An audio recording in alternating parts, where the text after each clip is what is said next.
جی بچوں، آج ہم نے منتخب کیے ہیں آپ کے لیے کچھ مشکل الفاظ۔ ہم ان کو پڑھنا سیکھیں گے، یہ مشکل الفاظ ہم سیکھنا سیکھیں گے۔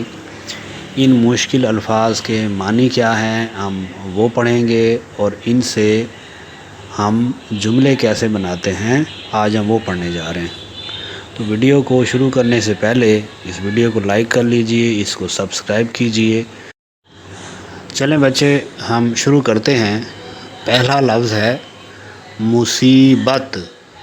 مصیبت مصیبت پریشانی کو کہتے ہیں، آلام کو، مصائب کو، پریشانیوں کو مصیبت کہتے ہیں۔ تو مصیبت سے ہم ایک جملہ بنا رہے ہیں، مصیبت میں اللہ یاد آتا ہے۔ شاباش بچوں، لفظ کیا تھا؟ مصیبت، اور اس سے جملہ کیا بنا؟ مصیبت میں اللہ یاد آتا ہے، یعنی پریشانی میں اللہ یاد آتا ہے۔ اس کے بعد دوسرا لفظ ہے بچوں نظمیں۔ نظمیں، اب نظم کی جمع ہے نظمیں، تو لفظ اس کا جملہ کیا بنے گا؟ نظمیں ترنم سے پڑھا کریں۔ ترنم کا مطلب ہے یعنی ساز و انداز سے، ایک ردھم سے جب کوئی چیز پڑھتے ہیں تو اس کو ترنم کہتے ہیں۔ اس کے بعد ہے بچوں اگلا لفظ حیثیت۔ حیثیت استطاعت کو کہتے ہیں، بندے کی جو موجودہ اوقات ہے اس کو حیثیت کہتے ہیں۔ تو اس کا جملہ ہے انسان کی حیثیت کیا ہے؟ ظاہر انسان کی کوئی حیثیت نہیں ہے، تو انسان کی حیثیت کیا ہے؟ جملہ اس میں جو مشکل لفظ ہے وہ حیثیت ہے۔ اگلا لفظ ہے غمگین۔ غمگین غم زدہ کو کہتے ہیں، افسردہ کو کہتے ہیں، جو ہر وقت مغموم رہے، پریشان رہے، تو اس کیفیت کو غمگین کہتے ہیں۔ تو جملہ کیا بنے گا؟ غمگین رہنا اچھی بات نہیں۔ شاباش بچوں، اب ہم اسی پیج کو دوبارہ دہراتے ہیں۔ مصیبت، مصیبت میں اللہ یاد آتا ہے۔ نظمیں، نظمیں ترنم سے پڑھا کریں۔ حیثیت، انسان کی حیثیت کیا ہے؟ غمگین، غمگین رہنا اچھی بات نہیں۔ شاباش بچوں، اب ہم اگلے 4 الفاظ پڑھتے ہیں۔ جی بچوں، یہ 4 الفاظ پہلے ہم ان کو دیکھیں گے۔ پہلا لفظ ہے مختلف، دوسرا لفظ ہے گفتگو، تیسرا لفظ ہے قسمیں، اور چوتھا لفظ ہے یکجہتی۔ مختلف، گفتگو، قسمیں اور یکجہتی۔ اب ان کے معنی کی طرف آتے ہیں اور ان کے جملے بناتے ہیں۔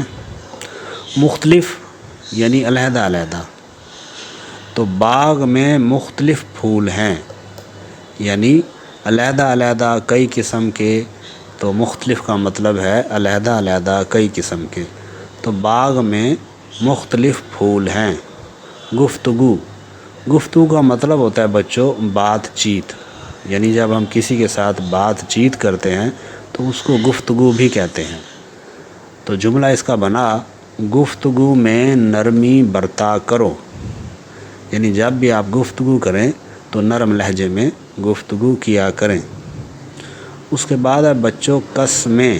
یہ قسم ہوتی ہے، جو ہم جو قسم اٹھاتے ہیں، تو قسم کی جمع ہے قسمیں، تو جملہ اس کا بنا جھوٹی قسمیں ہرگز نہ کھایا کرو۔ جھوٹی قسمیں ہرگز نہ کھایا کرو، تو ویسے بھی جھوٹی قسم کھانے سے گناہ عظیم ہوتا ہے۔ اگلا لفظ ہے بچوں یکجہتی۔ یکجہتی، یکجہتی کا مطلب ہے ایک ہونا۔ اب اسلام کی تعلیم یکجہتی ہے، یعنی اسلام ہمیں ایک ہونے کی تعلیم دیتا ہے، یکجا ہونے کی تعلیم دیتا ہے، اکٹھے ہونے کی تعلیم دیتا ہے۔ تو یکجہتی کا مطلب ہے اکٹھا ہونا، ایک ہونا۔ ویسے بھی مسلمان سارے آپس میں بھائی بھائی ہیں، تو اسلام کی تعلیم بھی یکجہتی پہ مبنی ہے۔ تو پھر دوبارہ ایک دفعہ ان الفاظ کو پہلے پڑھتے ہیں، پھر ان کے جملے بناتے ہیں۔ مختلف باغ میں مختلف پھول ہیں،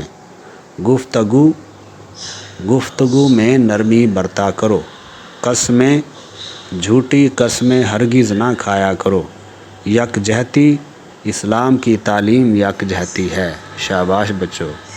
اب ہم اگلے الفاظ اور ان کے جملوں کی طرف آتے ہیں۔ پہلے ہم الفاظ پڑھیں گے۔ پہلا لفظ ہے نصیحت، نصیحت، نون ہے، سواد ہے، یہ ہے، ہے اور تے ہے تو نصیحت۔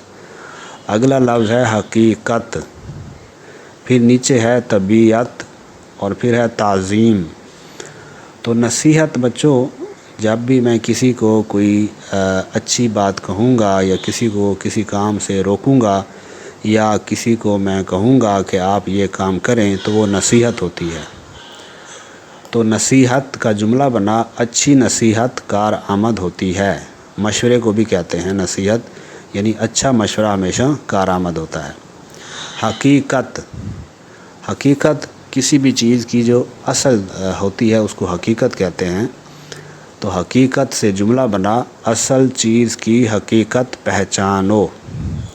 اس کے بعد ہے طبیعت، یہ تو سب کو پتہ ہے طبیعت کا کیا مطلب ہوتا ہے، یعنی استاد جی کی طبیعت خراب ہے۔ اس کے بعد ہے تعظیم، تعظیم ادب کو کہتے ہیں۔ تو تعظیم سے جملہ بنا بزرگوں کی تعظیم کرو۔ شاباش بچوں۔ اب ہم یہ الفاظ اور ان کے جملے ایک دفعہ پھر دوبارہ پڑھیں گے۔ نصیحت، اچھی نصیحت کارآمد ہوتی ہے۔ حقیقت، اصل چیز کی حقیقت پہچانو۔